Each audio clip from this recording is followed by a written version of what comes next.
we got a crazy reaction today, man. We got a creepy boyfriend drags his girlfriend out of Walmart and then faced her.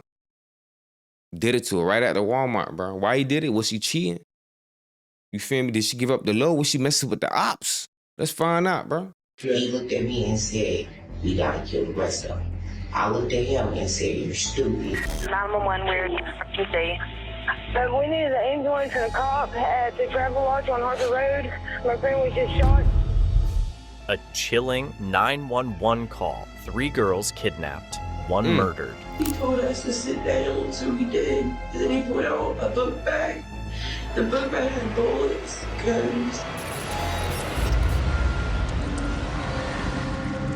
Nah, this getting crazy, boy. Around 5 a.m. on July 9th, 2018, Beckley police got a terrifying 911 call. 3 girls had been kidnapped and 1 had been killed. Amber Meadows, Aralea, and Destiny. Investigators had only a blurry CCTV video to work with as they hurried to identify the armed and dangerous kidnappers. But nothing could have prepared them for the shocking truth behind this brutal crime. Beckley, West Virginia, is a town of about 16,000 people, including 19-year-old Amber Dawn Meadows. Amber didn't have an easy childhood. Her mother was barely around, so other family members had to take care of her. Despite these challenges, Amber excelled. In high school, she was a straight-A student and still found time to be part of the cheerleading squad and play softball. It seemed like Amber had a bright future ahead. Things went well until the summer of 2018 when she got involved with a bad crowd. She started pulling away from her family and old friends. They tried to understand what was happening,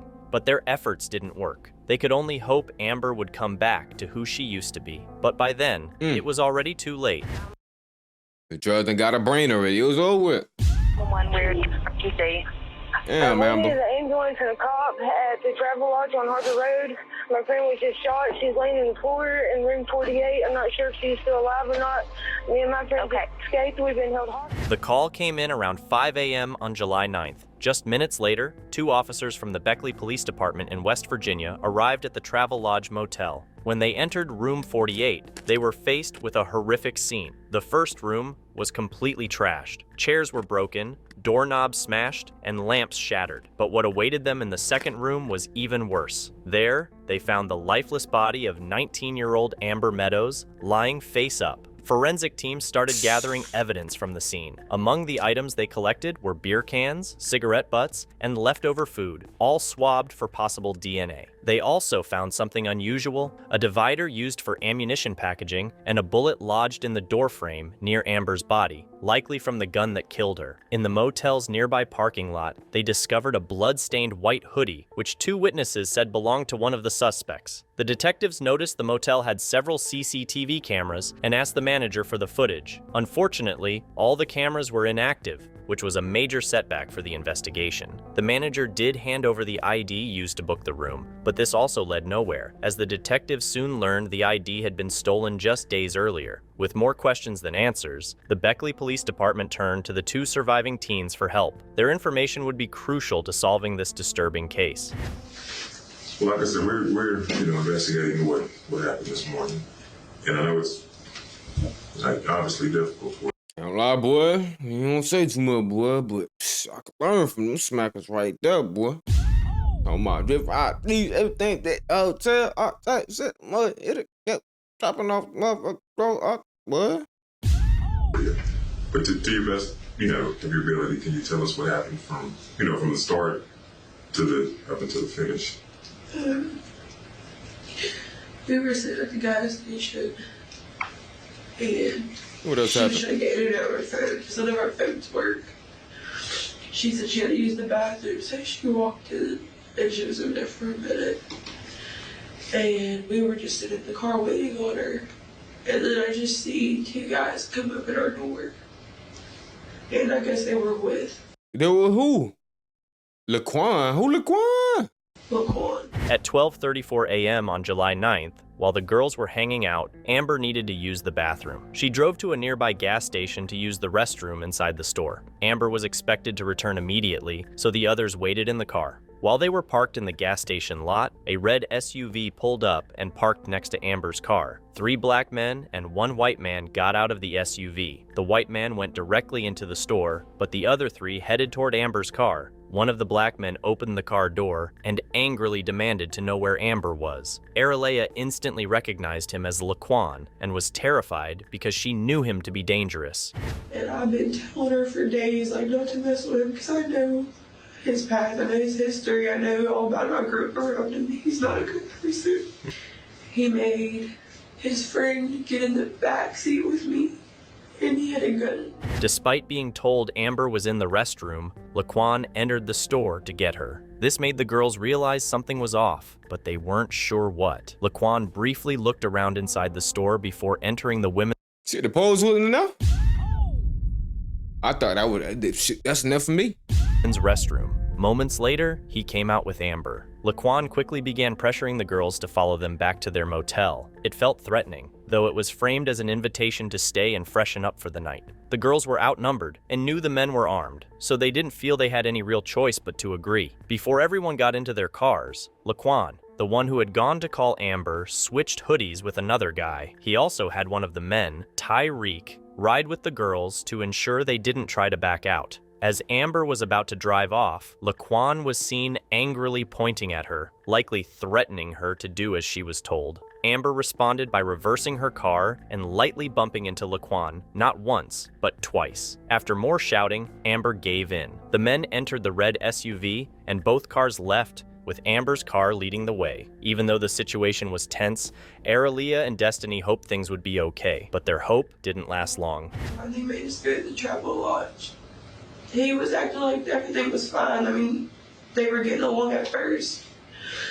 And then as soon as we got in the hotel room, he told us to sit down, so we did. And then he pulled out a book bag. The book bag had bullets, guns. He had duct tape, he had a mallet. And he made us go sit in the room all together. Everybody was in one room where the beds was.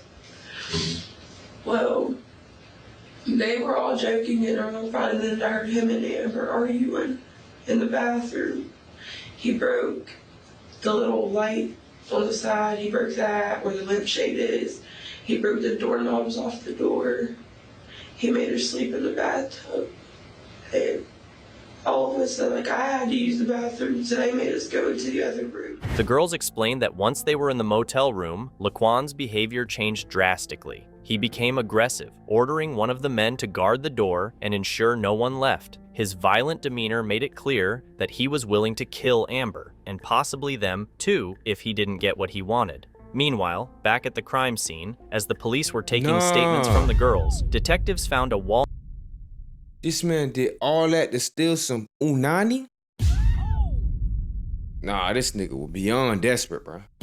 Ain't no way, bro. You going to these heights, these measures, drastic, desperate measures.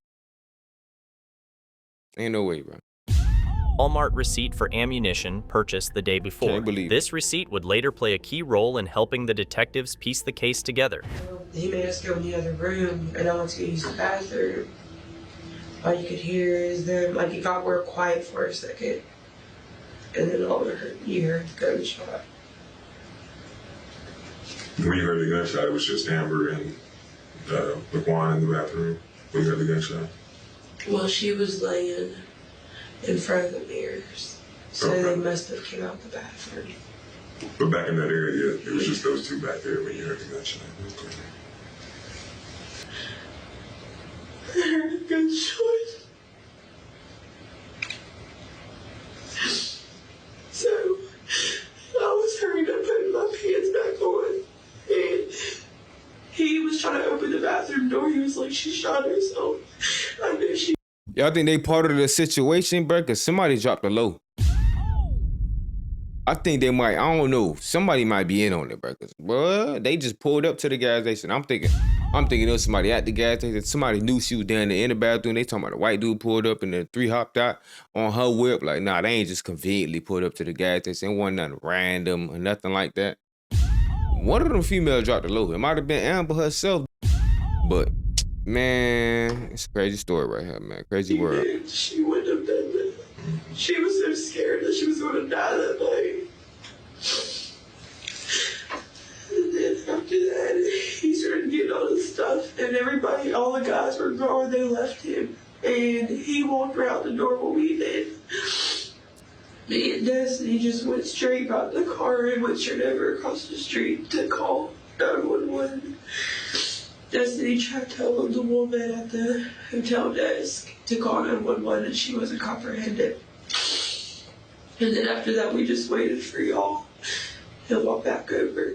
Although detectives reviewed footage of the suspects interacting with Amber at the Little General gas station, the footage was too blurry for a clear identification. It only gave them a general idea of what the suspects looked like and helped verify the timeline of the girl's story. This is where the Walmart receipt found at the motel became crucial. Detectives discovered that the date of birth on the ID used to buy the ammunition matched the one used to book the motel room. This confirmed they were on the right track. Fortunately, Walmart had CCTV cameras covering every angle of the store, both inside and outside, giving detectives a clear view of the suspects. The detectives checked the timestamp on the ammo purchase and reviewed the footage from the camera over the counter. At around 6:20 p.m., they saw 3 black men, one of whom resembled the man from the Little General store. Man, shout out Walmart for giving the police footage faster than the police can ask for it every time.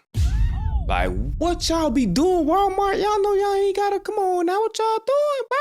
However, they needed a better look at his face. Thankfully, the camera at Walmart's exit gave them just that, clearly showing the faces of the 3 men. The police hoped to see the red SUV again for identification, but instead, the suspects were seen walking across the parking lot and getting into what seemed to be a gray or black vehicle. The detectives then reviewed footage of when the suspects first arrived at Walmart. At 6:10 p.m., they saw a vehicle pull into the parking lot, and the 3 black men got out. A few moments later, a white man exited the car, holding what looked like a car key. All evidence pointed to him driving the red SUV from that night. By now, the detectives had successfully identified all 4 suspects. The Beckley Police Department circulated their photos to security officials across the state, and a local deputy recognized the white man as Caleb Bird, also known as KB. The deputy confirmed that he knew Bird and had seen him driving the red SUV around town. The police tracked down Bird's apartment complex and organized a raid. During the search, they found several firearms,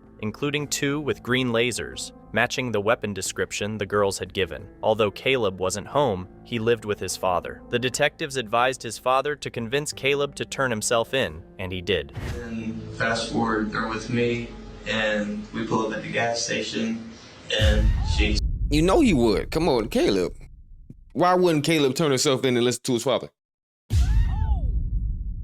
That was our thought. so happens to be there. I go inside to get a drink, use the bathroom, whatever I did, I don't even remember. And then they went over and talked. KB tatted? I forgot he a YC, man. Talked to her, and I went back to my car, then I got out of the car. We were there for some, quite a while. I mean, which he was intimidating her a little bit, and then started. What do you mean by that? Just talking shit to her because. Was he accusing her of the? Yeah. Okay. And then, and then he started hugging on her, gave her a kiss, a couple things like that. Okay. And so I thought it was all cool. And again, I was in and out of my vehicle. I was in my vehicle for the most part as it all played out. I didn't even know what was going on for the most part. I thought maybe he was going to ride with her from there because I had been trying to go home forever. I mean, I had my baby mom calling, freaking out because I had her vehicle. Okay. I was that the red Jeep? Yeah. Okay. And so they were going to go to Shaka's house, and then we were supposed to go to Was that a Walmart getaway for a vehicle? bit and go to Okay. Shaka's. And then the girl said that They had to make sure that was a getaway vehicle to make sure they could charge him as the getaway driver to make sure he got them charges. He an accomplice to the, you thought you was just trying to give information on your homeboy and you was all good. Nah, homeboy. It ain't work like that. It ain't gonna work like that. they didn't want to go to someone else's house, and that they would rather get a hotel room. So they come up with they want to go to the travel lodge. So we're there a little while longer, or whatever. And then Tyreek gets in the vehicle with them. And then Hudson and Shaka, they got in my vehicle, and we followed them to the Travel Lodge. Okay. We go to the Travel Lodge. Hudson walks in. He tries to go pay for the room, and then he walks right out to my vehicle. Asks if I had $20 to give him to tomorrow for the room. Okay. And I said, I don't have any cash, but I can go ahead and swipe my card. He had to, whenever I walked in to swipe my card, he had already had the cash on the desk with the ID there. I looked at the ID, and it didn't quite look like him. So I thought that was a little strange. It didn't look like HUD. Okay. And I thought it was a little strange. So is it you and HUD the only ones that went in the front office there? Y'all see what he just picked up and put down? All he needed was a cup of some water, my boy. KB wasn't built for this, bruh. Neither was most of y'all. Shaka. Okay. I mean, he's pretty well. He ain't even need KFC. Every time, which I never try Water, to be please. around him much because everybody always says he's bad news. Right. Yeah, so Parts, let's yeah, talk. He is apparently. Yeah, I really don't know the guy, but Okay. freaking. So you get the room, right? Yeah, and then we go into the room, and we're in there for a little bit. He's talking a little bit of shit to Amber, and then HUD is? yeah, Okay. and then What do you mean a little bit of shit?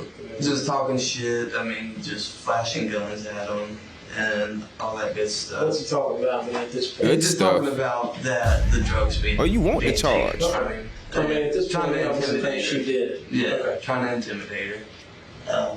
And then he was intimidating her with the.